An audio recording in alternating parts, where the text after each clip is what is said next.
going about the Old Town in Valencia today, so come join us. The Old Town in Valencia is like many old towns in Spain, full of medieval and Moorish history, with churches, markets and plazas that date back centuries. It's sometimes referred to as Ciutat Vella, which is Valenciano for Old Town. That's right, Valencians have their own language, though they do also use standard Castilian Spanish. Notice the two road signs, one to the left and one to the right. Which one is in Spanish and which one is in Valenciano? Answer in the comments and win a free like.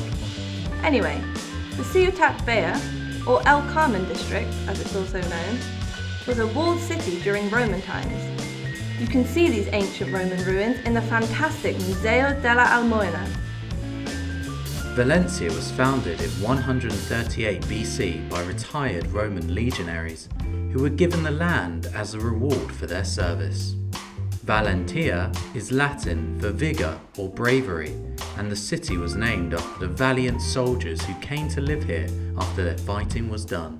This Roman retirement town stood for only 63 years before being destroyed in civil war. It then took 50 more years before it was repopulated and eventually grew to become an important city in the Roman Republic. After the fall of the Roman Empire, the Visigoths took control in 304 AD, and apparently did very little. Well, it was the Dark Ages after all. The Islamic conquest began in 711 AD and was met with little resistance. So the Muslims, or Moors as they are referred to in a Spanish historical context, reigned for over 500 years.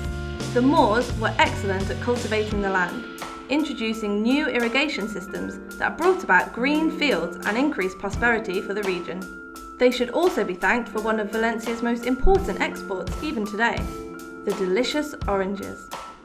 The Tribunal de los Aguas started in the 11th century during the Moorish rule and has taken place every Thursday since this time. That is mad. Nearly 1,000 years. It is thought to be the oldest democratic institution in Europe. This meeting is a way to ensure that the irrigation system in and around the city is working and that water is being distributed fairly to the farmers. Each person in the tribunal represents an area of Valencia and acts as a spokesperson for the water supply to the land in that region. Nowadays, things are automated and regulated, so issues rarely occur, but back in the day, things could get pretty heated. Especially if someone decided to stray outside their allotted watering time and steal water from their neighbours. I might give them a ring next time you use up all the hot water before I can shower. The Christians eventually took back control from the Moors, who were allowed to stay, and they were later joined by a large Jewish population. This ushered in the golden age of Valencia in the 14th and 15th centuries, when all three religions lived harmoniously in the city.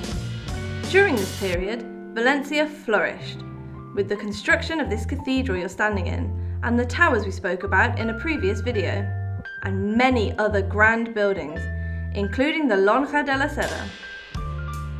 The Lonja played an important role in the city's trade, particularly that of silk.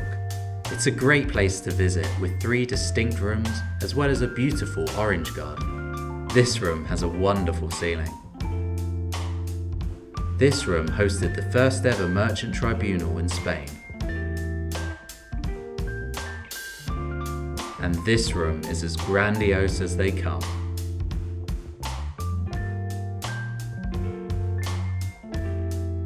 There's plenty to see in the Old Town and plenty more to say about the buildings that are here.